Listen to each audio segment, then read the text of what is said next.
Hello again. I thought it was time for another ramble. You've been spared these for a few days.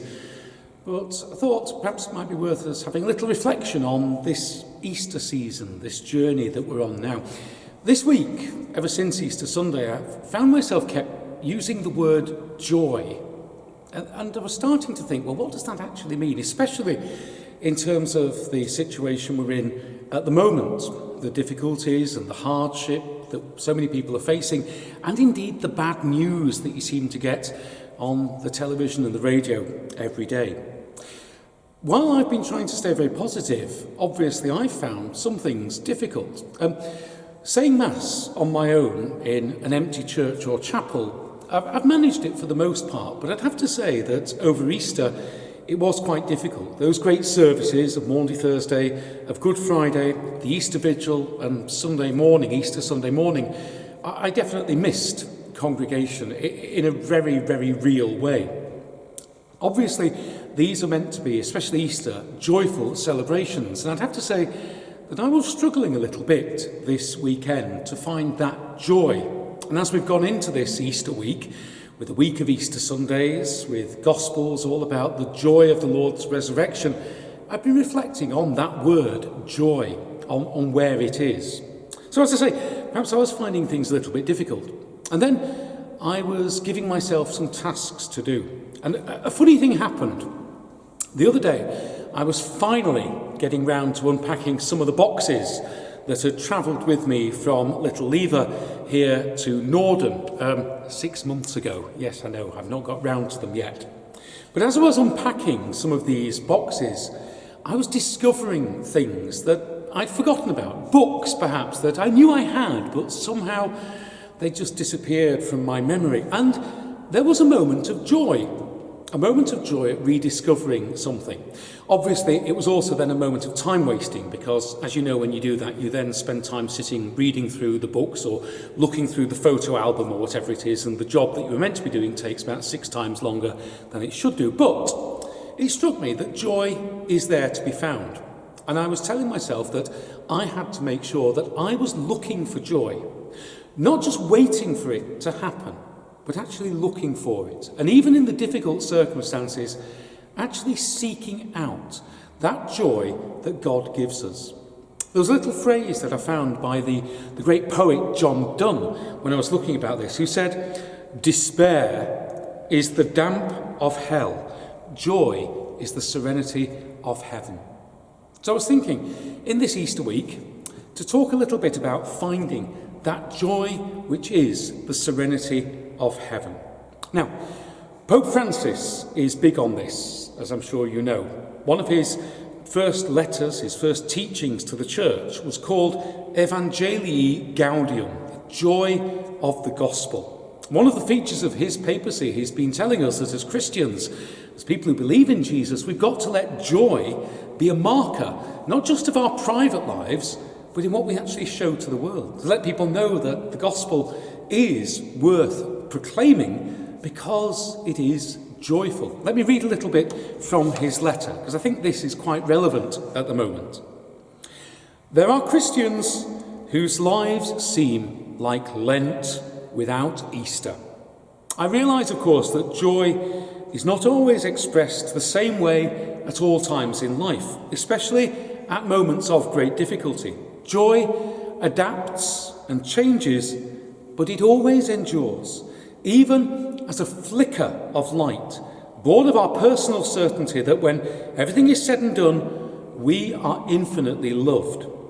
I understand the grief of people who have to endure great suffering, yet slowly but surely, we all have to let the joy of faith slowly revive as a quiet yet firm trust, even amid the greatest distress. Just today, I read an article about how people are finding a new normal in this situation of lockdown. We've had 3 weeks of it. We've just been told we've got at least another 3 weeks of it. None of us know when things are going to change. None of us know when things are even remotely going to be getting back to normal. But this article was saying that people are finding some new things which they are enjoying. Things like the silence, the cleaner air, that sense of not having to be rushing and haste-filled everything, a sense of a new peace. Perhaps time spent with family that we never were able to do before. Perhaps those conversations that all of us have been doing, more and more using our phones day by day, talking to family members and friends, especially perhaps people who are isolated. Perhaps there's a new normal, which is letting us to discover other things, other sources of joy than the things perhaps that we've been used to, perhaps that we've taken for granted, that now are denied us. We've got to look for this joy. We've got to keep our eyes open for this joy. Not to see something like the pleasure of sunshine on a sunny day as being something not worthy of our rejoicing, of us actually feeling a sense of joy in it. Yes, there are events that are beyond our control, that will control our emotions, but we have also got the ability to actually say no to despair, to say yes to joy, to look for it and to find it. Yes, we can't do this 24 hours a day, 7 days a week, but that doesn't mean we shouldn't be looking for those moments. So this, I think, is my message, that we should be looking for joy. You remember, if you were for St Vincent's Parish a few weeks ago, I mentioned Marie Kondo, this internet and TV star who's had this thing about tidying. And her philosophy of tidying houses and rooms is that you should only keep the things that bring you joy. Perhaps there's a message there as well for us at the moment. We've got to look for the things that bring us joy, not just wait for them to happen, but actually got to look for them. And they can be anywhere. They can be in the weather, in a walk. They can be in our family and friends. They can be in a message from our children or grandchildren. They can be in a book that perhaps we've forgotten about, that we rediscover. Or perhaps it's something else that can, just for a moment, that can give us that little tingle, that little shiver of something, which is joy. And then, do what I do. Acknowledge that it comes from God. Take it back to God in prayer and ask that Jesus can increase that joy, that he can help us to be a joyful people. And that can help us in our faith too, because the more we can look for the joy that is around us, the more we're able to see the joy of the gospel, the more we're able to enter into the lives of those disciples of Jesus who, despite their confusion, despite all their doubts and questions, were able to experience directly the joy of his resurrection from the dead, the deepest joy that it's possible to imagine. So, find your joy. It might be silly things, it might be little things. I've found a few bits and pieces that I want to share with you. In YouTube, below this screen, so just down there, there's a little bit of information, normally where you put the little description of the video.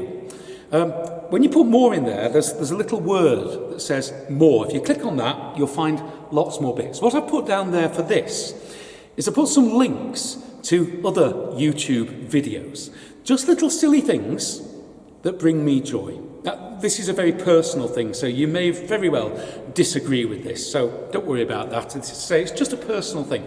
But the idea is perhaps even YouTube can be a source of joy. There's so much out there. There's so many amazing things that you can find that people have done. So many things that might well move you. So I encourage you to have a little rummage around. But the 4 things I put down there, let me just explain what they are. The first one is just a short video of a concert held in Venezuela quite a long time ago. The amazing classical conductor Gustavo Dudamel conducting an incredible bunch of musicians, the Venezuelan Youth Orchestra. This was a New Year's concert. And he's playing just a very familiar piece by Leonard Bernstein from West Side Story. You probably will all know it. But what brings me joy? 2 things. The enthusiasm, the vigour of the musicians, those young musicians in that orchestra. But even more so, the reaction of the audience. There's something about the energy, the delight that brings me a bit of joy. So that's video 1. Have a look at that. Turn the volume up and enjoy it. Talking about the reaction of audiences, that's where video number 2 comes in. And this one's from the UK. This is a video that was taken before a concert in Hyde Park. A massive crowd have gathered for this concert. And as usual, on the PA system, before the concert starts, they're just playing various bits of music. Video number 2 just shows you what happens when one particular, very famous song actually comes on this PA system and the reaction of the crowd. It's worth watching it all the way to the end because it is quite remarkable. And that brings a shiver of joy to me as I see that. Finally, the third one, I've kept this as short as I could. I could go on because there are so many things. The last 2 videos are of the Ukelele Orchestra of Great Britain. Yes, I know, ukuleles, but this is a group of musicians who have amazing talent and a fantastic sense of humour, and I recommend their videos. The first one is a concert that they gave where there's quite a lot of stuff, so you can jump in and out of that. There's a few extremely funny things, a few very, very clever things. But the fourth video perhaps is the one to watch.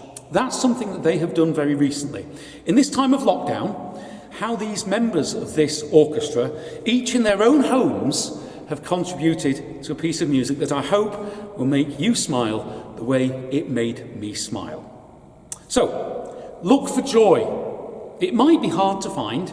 It might not jump out at us. It might take that effort of will for us to find it. But find your joy. And just to end with a quote from Saint Teresa of Calcutta. She said, "Joy is prayer. Joy is strength. Joy is love. Joy is a net of love by which you can catch souls." So in this Easter season, stay safe, stay home, keep an eye on each other, but look for joy. God bless. Speak again soon. Enjoy.